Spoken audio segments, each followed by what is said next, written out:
आता आपल्या आवडत्या मालिकेचे संपूर्ण भाग मालिका प्रसारित झाल्यानंतर लगेचच पाहू शकता फक्त सन नेक्स्ट वर. भारतातील प्रेक्षकांसाठी मोफत सेवा.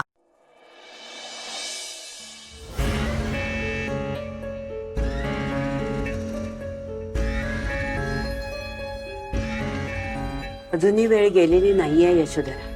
तुझ्या महत्वाकांक्षेपायी माणुसकी सोडलीस तू.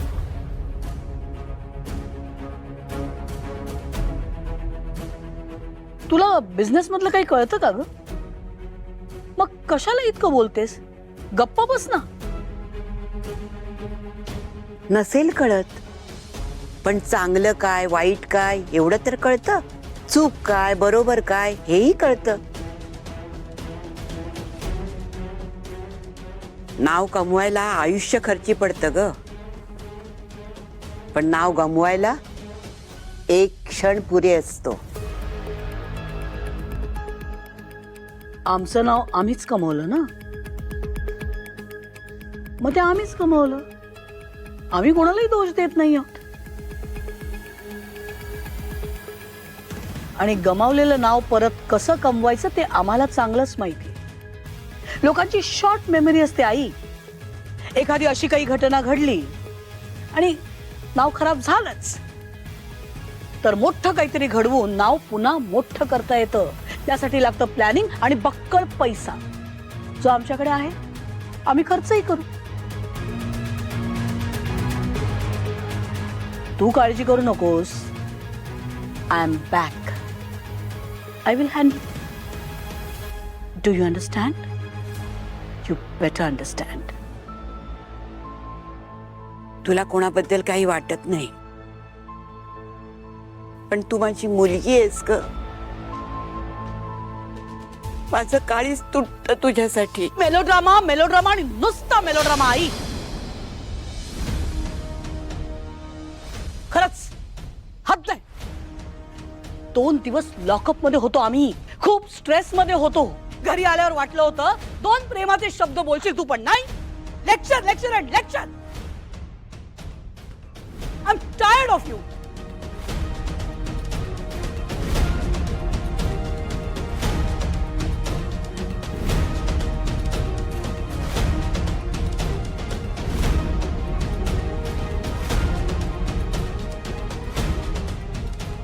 आजी, आतापर्यंत कुणाचंच काही ऐकलं नाही या पोरीने, म्हणून ही अशी वेळ आली. पण तुम्ही दोघं असं वागू नका बाळांनो.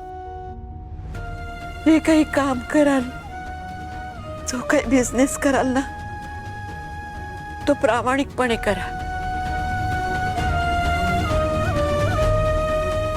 म्हणजे पुढे पश्चाताप करायची पाळी येणार नाही तुमच्या. आम्ही दोघं असं कधीही करणार नाही आजी. आणि यापुढे मम्मा नाही करू देणार नाही.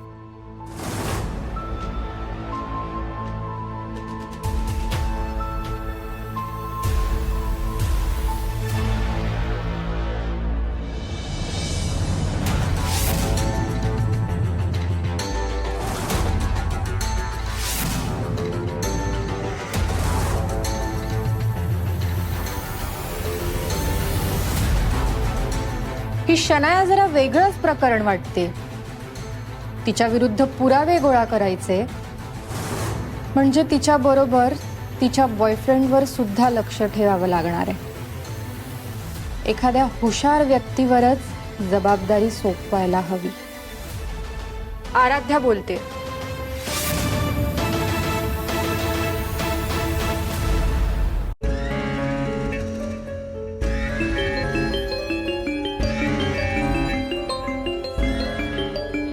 आता हिचं काय काम आहे? हॅलो. हाय अक्की, काय करतोयस? बिझी आहेस का? हो शनाया, जरा मी कामात आहे. बोल ना, तुझं काही काम होतं? किती बोरिंग आहेस तू. आपलं लग्न ठरलंय आता आणि तू मला विचारतोस की काही काम होतं का? एकतर तू स्वतःहून फोन करत नाहीस. खरं सांग, तुला माझी आठवण पण येत नाही ना? नाही नाही, तसं काही नाहीये. जरा बिझनेस रिलेटेड टेन्शन मध्ये होतो. थोड्या वेळासाठी तो बिझनेस साईडला ठेवलास तर नाही का चालणार? माझ्याशी बोल ना. तुला माहितीये मी तुला किती मिस करतेय ते. एकतर तू माझ्याशी बोलत नाहीस आणि तुला भेटायलाही वेळ नाहीये. खरंच आय एम रिअली सॉरी. बोल. हे बघ, फक्त सॉरी म्हणून चालणार नाहीये. तू मला आत्ता भेटतोस, तेही आत्ताच्या आत्ता. आत्ता लगेच? हे बघ, मी काही एक ऐकणार नाहीये, ठीक आहे? तू मला भेटतोयस अँड दॅट्स फायनल. अगं पण माझं काम आहे. नाही म्हणजे नाही. आणि हो, येताना ना तू माझ्यासाठी एक स्पेशल गिफ्ट घेऊन ये, ठीक आहे? गिफ्ट? ओके, आणतो गिफ्ट. ओके बेबी, मी तुला लोकेशन पाठवते. Okay. Bye, love you. And हां, miss me. Okay, bye.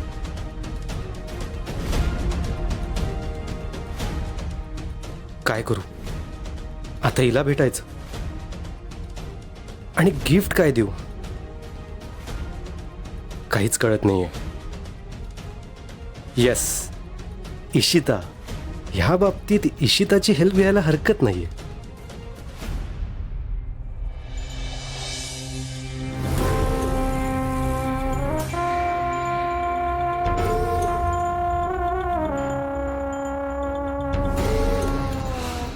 Mamma, अजून फ्रेश झाला नाही तुम्ही, कसला एवढा विचार करताय? नाही काही. मम्मा, तुम्ही मला काही सांगितलं नाही तरी मला कळतंय. हे बघा, जे घडायचं होतं ते घडून गेले. उगाच त्याचा विचार करून त्रास करून घेण्यात काहीच अर्थ नाहीये. नाही, आम्ही स्वतःला त्रास करून नाही घेत आहोत श्रेयस. पण येस, विचार नक्कीच करतोय. जे काही घडलं त्याचा आपल्या फ्युचरवर परिणाम होऊ शकतो याची काळजी वाटते. आणि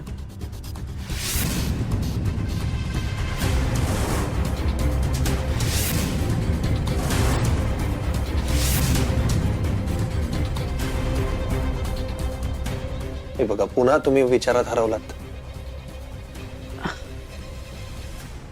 नाही Shreyas, I wanted to share something. Please. अक्षयचं ज्या मुलीवर प्रेम होतं ती मुलगी ऍक्सिडेंट मध्ये गेली, माहिती आहे ना? हो, मला माहिती आहे. जेव्हापासून ती गेली आहे ना श्रेयस, तेव्हापासून आम्हाला तिचे भास होत आहे. हे बघा मम्मा, तुम्ही अक्षयचं आणि तिचं लग्न लावून देणार होतात. किती खुश होतात तुम्ही त्यांच्यासाठी, आणि त्यात अचानक ते सगळं घडलं आणि म्हणून तुमच्या डोक्यात तसे विचार असतील आणि भास होत असतील.